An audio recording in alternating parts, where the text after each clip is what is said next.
Ladies and gentlemen, can you believe we have a third player in the graphics card game? Because we finally got hold of an Intel Arc A770 GPU. And we're going to build ourselves a kick-ass priced performance gaming rig. In this video, we're going to be showing you everything you need to know about these new Arc GPUs. We're going to be pairing it with a brand new Intel 13th generation CPU. We'll be showing you how to put it all together, and of course we'll be showing you those all-important gameplay benchmark numbers, so you know exactly how well this thing performs. All that's left to say is a massive thank you to Asrock and Intel for actually sponsoring this video. Let's get started. I think we should kick off with the most exciting bit first, the unboxing. And the card that we have here today is made in partnership with Intel and Asrock. This is their Phantom gaming range. And personally, I've always been a massive fan of Asrock because they seem to almost get my ethos, which is to maximize priced performance above everything else. You're still getting fantastic components, you're getting something that should run very cool and quiet, but you're not necessarily paying an arm and a leg to actually achieve that. And likewise, this is pretty much the whole point of these new Intel Arc GPUs as well, because I don't know if you've noticed, but everyone seems to be selling graphics cards now that go quite literally into the thousands of pounds. When I started gaming, my first graphics card was about 120, so why has this happened and why has this become normal? Intel are very much trying to bring the price of gaming down, and this is a graphics card that should be very capable with things like ray tracing, support for Intel's XeSS technology, and just general 1440p at high frame rates. But of course this is something we'll be putting to the test a little bit later. Let's do ourselves a quick tidy up though, and actually take a closer look at the GPU itself. So this uses a triple fan design, which is going to be great for cooling and to have an overall quieter system, especially when you're running this at max loads. Let's do ourselves a little peel. That worked actually a little bit better than I thought it was going to. If you look at the top of the card, you've got two 8-pins, and Asrock and Intel are actually recommending a 650 watt power supply as the minimum for this, but of course it is going to vary depending on the components you're actually running in your system. It could be less, or dare I say, it could be more. Probably not though. But of course, this isn't the only Intel launch that we've got at the moment. I'm distracted because this has just been attached to my sock. What was I saying? Oh yes, 13th generation Intel CPUs are here. I've actually already tested the i5 and the i9 with the i7 coming very shortly. If you want to see my full review, you can find it in the top right corner of your screen. But it was this, the i5, that I was most impressed with because in terms of price performance, if you're looking to go for a high-end GPU, clearly this is going to give you the best longevity and the maximum priced performance, assuming you're able to hit those real top frame rates. And the motherboard that we're going to be using today is from Asrock. This is their Steel Legends, and I have been a fan of these for quite a long time. I also like the fact that it's like a black and white theme, so if you haven't already noticed, that's what we're going to go for today. I think it's going to look pretty smart. But this is a Z790 motherboard, which actually gives you a little bit more bandwidth than Z690. But of course, if you do want to save yourself some money, you could look at something like B660 and then use a BIOS update. It's all about the sort of features that you need, really. As I've said, you get more bandwidth on the Z series, but then you do also get support for full CPU overclocking if you want to extract all of the performance from this chip. But here we go. Let's have a look at our Steel Legend. And it is actually very reminiscent of the previous generation, but that is no bad thing. Again, you've got this Arctic camo on the whole of the motherboard, which means it's going to work very nicely in a white case or a black one. So here's your closer look. Let me know in the comment section below what you make of the design. This actually has support for DDR5 memory, but they do also have motherboards that support DDR4, depending on whether you're wanting to upgrade or maybe buy something from scratch. Go full hog. Faster speeds, higher capacities. This motherboard has loads of USB 3. You've got Wi-Fi, but then I think the most important feature, and definitely something that is going to be very future-proof, is the PCI Generation 5 support, not only for the SSD, but also for future graphics cards with this top X16 slot. But let us begin by grabbing our Intel 13600K 14-core CPU and remove this from its little pouch. I'll spin this round so you can actually see it. We'll open up the slot and then drop our CPU in. This has a total of 6 performance cores and then 8 efficiency cores. So you can do all of the gaming that you desire with plenty of efficiency cores for all of the side tasks, well, on the side. Our PC is now starting to take shape, which means we can move on to our memory. This is actually a kit I haven't used before. This is the RGB version of the Kingston Fury DDR5. This is a 6000 megatransfers kit, but it's one that seems to be very difficult to open. We got there in the end. Brute force always wins. As you can tell, I'm the strongest guy technically in this room, so ha. But we'll open up slots 2 and slots 4, and then drop this in. It's nice and low profile actually. And because it's black with this little whitish strip on the top, it fits perfectly into our theme. We're going to open up our top slot, though do bear in mind that if you grab a PCI Generation 5 SSD later, you will need to swap them around and put this here because it is the only one that supports those 4 PCI Gen 5 speeds. Remove the protective cover, and then we can pick up and install our SSD. And this is one from Lexar, it is the NM760, and the reason that I've chosen this is because it's not actually the best performing drive out there. It is Gen 4, but this is one that is all about price to performance, because as we know, at the moment, there aren't too many games that properly take full advantage of these speeds as it is, so why spend money on something that you don't necessarily need right now? Especially when you can just grab a Gen 5 drive later on, put it in the top slot, and then still use this as a super fast game drive. But here it is, our tiny little drive. This is 1 terabyte, which is pretty much what I'd recommend to most PC gamers, unless you've got an extortionately large library or you're really trying to cut as many corners as possible. I do actually use a 512 drive in my gaming PC downstairs, but to be fair, I've got very fast internet and I don't really play too many games on that particular computer. So, drive is in, and then our motherboard combination is complete and is ready to go in our case. Whoa, no it's not. I'm a liar, because today we're using a trusty air cooler, and this is one that has actually just released yesterday. This is from NZXT, this is the T120 RGB, and guess what? It's white. Ties in the theme. And as we know, radiators definitely look good, but they're definitely not the best value, and they are a pig to install a lot of the time. So something like this, that actually looks really good. I've seen white coolers before, no offense to Be Quiet, I love their products, but their white cooler just looked a little bit, this looks a lot better. You've got a nice powder coat on this actually, and it just sort of looks good, looks tasteful. It looks very NZXT actually, doesn't it? Could be crap though. We'll have to find out when our PC is complete, won't we? So I imagine it's going to be fairly easy to install. You get 2 back plates. That is unusual. I've never seen that before. This one is for Intel 1700. This is for 1200. So we want the 1700 bracket, and you pop this through the back of the motherboard. It looks like this might be the easiest cooler I think I've ever installed. Just peel off the back, grab the thermal paste that comes in the box, and whack this on the middle of your CPU. Then grab the cooler and just drop it down over the back plate, fix it down with the screws. Then you have your heatsink installed, but of course we are also going to need to add our fan. Make sure you aim the fan so it's actually blowing into the cooler and that these cables are going to go up and be able to be managed. Then just insert one of the clips, drag it over the cooler, and then do the same with the other side. And there you have your cooler installed.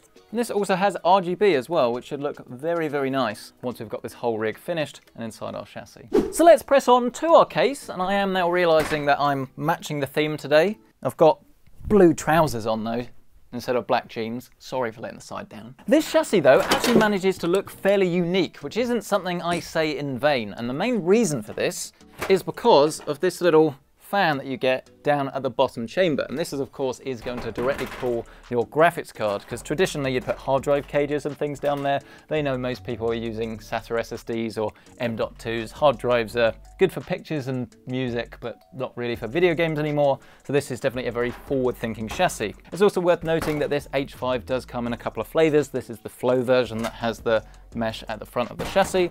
Around the side though, looks quite good actually. Plenty of cable management here, good tie down points. You've got extra places you can put cable ties and things. Large gap down the bottom for your power supply. And then, as I say, you've got this fan down here that you can swap out, but probably going to be a little bit harder than usual, but obviously very doable. I think my only complaint so far is just that you don't get 2 fans on the front, which obviously as we know is fine because you can add your own. But personally, I like cases to sort of come with loads of fans or no fans, rather than this where you're probably going to add some but they're not going to match and it's going to be a bit annoying. The fans we are going to be using today are these, the F120s. These are white and they connect over to the NZXT RGB hub. But we'll install our motherboard first. I never recommend doing it like this, but I like you guys to be able to see what I'm doing. So we'll screw our motherboard down. That is in, and now you're getting your first look at the soon-to-be completed system actually. Cooler looks good too. We just need to add some front fans to this so we get some lovely RGB. We will actually start by removing this rear fan, as you get a set of 3, so makes sense to use all 3. Then we can install the fans for the fronts that helpfully go on this little removable cage that then just slots in. This is useful if you want to use a radiator or something, it's just less fiddly. So just screw them in, grab the whole plate, and then just feed this through. But then you should just be able to screw it in with these 2 thumb screws. Around the back, you just need to plug the RGB into this supplied hub. It's a shame they don't give you more connectors though, because you can't actually add the cooler, which is a shame. Maybe you can get splitters or something, but Lee and Corsair's one allow you to add extra fans. I think that's a bit of a missed opportunity, actually. Oh, it doesn't do fan speed either. Oh, that's a shame. It is magnetic though, so it does win some more marks. We can also undo this little bundle of joy when it comes to cables. So we've got our fan for the bottom, USB 3, USB Type-C, HD audio, and then our front panel connection. The fans and things will plug in with these little fan headers down here at the bottom. Our front panel connection to get things like power and reset working is down here at the bottom right. USB 3 is this quite large one next to the ATX up here. Just above it we have USB Type-C. Addressable RGB for the CPU cooler can go on this little motherboard header up here. And then last, but certainly not least, we have HD audio, which not that many people actually use anymore, but for your front panel analog audio, bottom left-hand side of the motherboard. Which actually means that we're almost there, and then we can deploy our secret weapon, which is our white power supply with white cables. As I said earlier, 650 watts is what's recommended for this particular build, but I'm using the 750 here, which should give us a little bit more headroom if we want to upgrade our GPU when the next Arc comes out. I mean, it does actually have a proper name. Editor Carl, fill in my blank, please. Thank you, Carl. So here it is, our RGB white power supply. RGB power supply. What will they think of next? Do you see what I mean about the cables though? These are genuinely the best out-the-box cables I think you can get from a power supply, and this is actually meant to be a budget-friendly one. But we'll grab our power supply and gently place it in the bottom chamber, with of course the fan facing downwards. This of course makes the RGB a little bit pointless, but it does give you a little bit of underglow. Then it's time to feed all of these cables into their respective positions. So CPU needs to go at the top right, ATX into the middle. So that's how we can actually plug in now. This is always for optional accessories, things like pumps, or in this case, the RGB hub. I forgot we do actually have the USB control for this, so we need to plug that in down the bottom as well. Then it's just a case of connecting everything up. So the CPUs are up here at the top left. We've actually got plenty of room today. Then you've got the ATX. You can never miss this. You also got this extra addressable RGB at the top here. These cables are going to need to be neatened up a little bit, but we can do that a bit later. I think all we need to do now is get the most important thing in, the new A770. I know it's not white. I would prefer that this was white to perfectly match our theme, but remember we're going for black and white. So if I have planned this correctly, it should all tie in and look fantastic. So here we go. Let's grab our A770. We'll line it up with the slots, and then we'll push it in till it's safe and secure. Feed our power cables through, plug them in. I think we have our completed gaming PC. What do you reckon?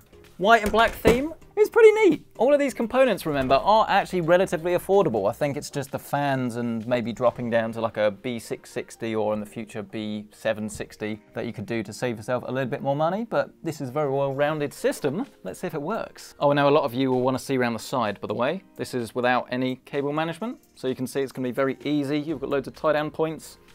Pretty good. But I am feeling a little bit nervous because I've never turned on an Arc PC before. This could get interesting. Bum, bum, bum. Bum, bum, bum. Bum, bum, bum. Oh, we've got some lights. Oh, look at that. Pretty. Let's do it. 3, 2. Oh, wow, look at those fans. Okay, that looks pretty cool now it's turned on. I think when it's off, the theme doesn't quite work. But as soon as you turn it on and you've got all of those lights, it really does. Need to see some action. Yes! Yes! We're in! There we go, we have our Steel Legend BIOS. All of our RAM has been detected. We will need to turn XMP on so we get the full rated speed. We will of course also need a copy of Windows 11, and I'm putting this on a USB drive and I'm inserting that now. Always love that you have fantastic tuning. Asrock get me. The only other thing I'd recommend having a look at and potentially changing is resizable bar, and make sure that trusted computing is enabled so we can install Windows 11. Yeah, here you go, look, above 4G decoding is enabled along with CAM clever access memory. So we're good. Will it load? Will it load? Yes, perfect. I am extremely relieved. All we need to do is just cycle through. It's very simple. Just hit yes, customized, new partition, yes. Click next, it will install Windows, and that's it. You're then ready to boot into Windows, install your games, and get playing. Mark us out.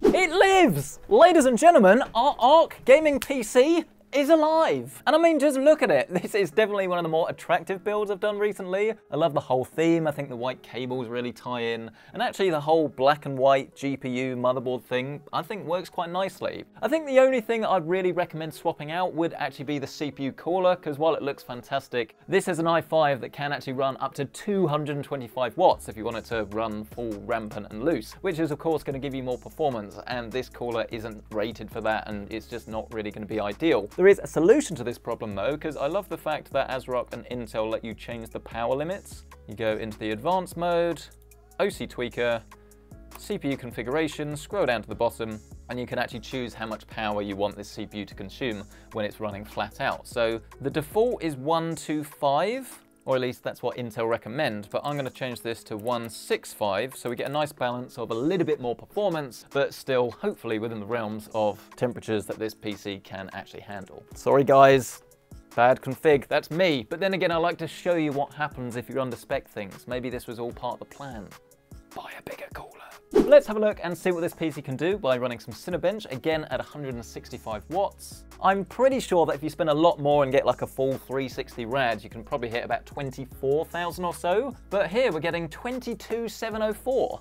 And our maximum temperature was 93 degrees. Not too shabby. I think that's pretty good, bearing in mind we've saved ourselves a load of money on the cooler. Let's kick off with our first video game though, some Shadow of the Tomb Raider. And the reason I'm firing this up is because this actually supports Intel's XeSS technology, as well as ray tracing. And at the moment, running this at 1440p at the high preset, you can see we're getting around about 70 FPS. That's really not too shabby for a more budget-friendly card at 1440p, but the story gets a lot better when you actually go into the settings menu, because we can turn Intel XeSS on. We'll set this to the quality preset, and then we can also enable ray tracing on the medium preset, hit resume, and then you can see that our frame rate hasn't actually changed very much. Bearing in mind we're now running ray tracing as well, we're still getting about 65 frames a second or so, so we've lost a little bit of performance, but nothing you'll be able to notice. And I think this is really cool, because traditionally on cards costing around about £300 or so, ray tracing wasn't really a setting I personally was turning on. But if you pair this technology with the ray tracing that's built into these Arc cards, actually it's a pretty enticing option. But I know what you're thinking. Shadow of the Tomb Raider, this isn't exactly a game I play very often, so how about something that you probably are? Spider-Man, and this is running at the high preset with Intel XeSS, so yes, another title that supports it.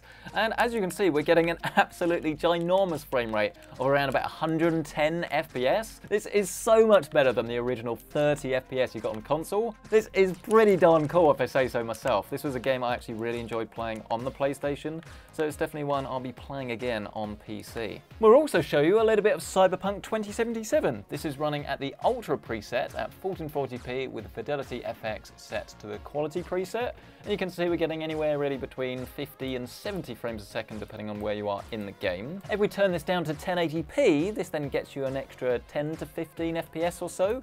But if we turn ray tracing on, we go into the settings, ray tracing, and personally I would play with probably just the shadows on, not the lighting or the reflections, for the highest frame rate but still visual difference. And you can see we're getting around about 50 frames a second. So if you do want to dabble in a little bit of ray tracing, again, this is actually a surprisingly capable card. But now I think it's time for this PC to properly stretch its legs with some multiplayer titles in some Overwatch 2 and some Warzone. Let us begin with some Overwatch, a game that I am really not very good at all. And this is running at the high preset, 1440p, and as you can see, we're getting around about 120 frames a second or so. Turn it down to 1080p though, and you can of course get an even higher frame rate, around about 150 to 180 FPS, depending on where and when you are in the game. It's not going to make me a better player though. It's taken me half a game to work out that I'm probably the healer. Here we go then, Call of Duty Warzone. I'm in a squad, I'm probably going to let them down, but let's go. Has anyone jumped? Yes! But more importantly, this is running at 1440p max settings, and you can see we're actually getting around about 80 to 100 FPS. But personally, I'd rather be aiming for a higher frame rate, so let's turn our settings down a bit to more of like a medium preset, and we'll set it to 1080p. And you can see we're not quite there, but we are almost there, around about 85, 90-ish FPS. There we go, 107 as we drop down on the floor. So this is definitely going to be a lot better if you're running on a high refresh rate monitor. It's definitely not perfect, but it's still very, very playable frame rates. I was actually useful. I helped out my team. Oh. Perhaps not. But yes, this has been our all-Intel gaming PC with Arc graphics. I would honestly love to hear your thoughts on Arc. What do you make of these frame rates? What do you make of its capabilities? Do you think that it's a great thing? Do you think maybe it needs to change slightly? I'd love to hear your thoughts on this, and of course of the PC. And if you do want to check out current pricing on the motherboard, graphics card, anything in this system, as always, you can find that link down below with my Amazon affiliate links. But if you've enjoyed this video, smash the like button, get yourself subscribed, and we will be doing a full review on this GPU very, very shortly, so don't miss it. Thank you so much for watching. I'll catch you in the next one.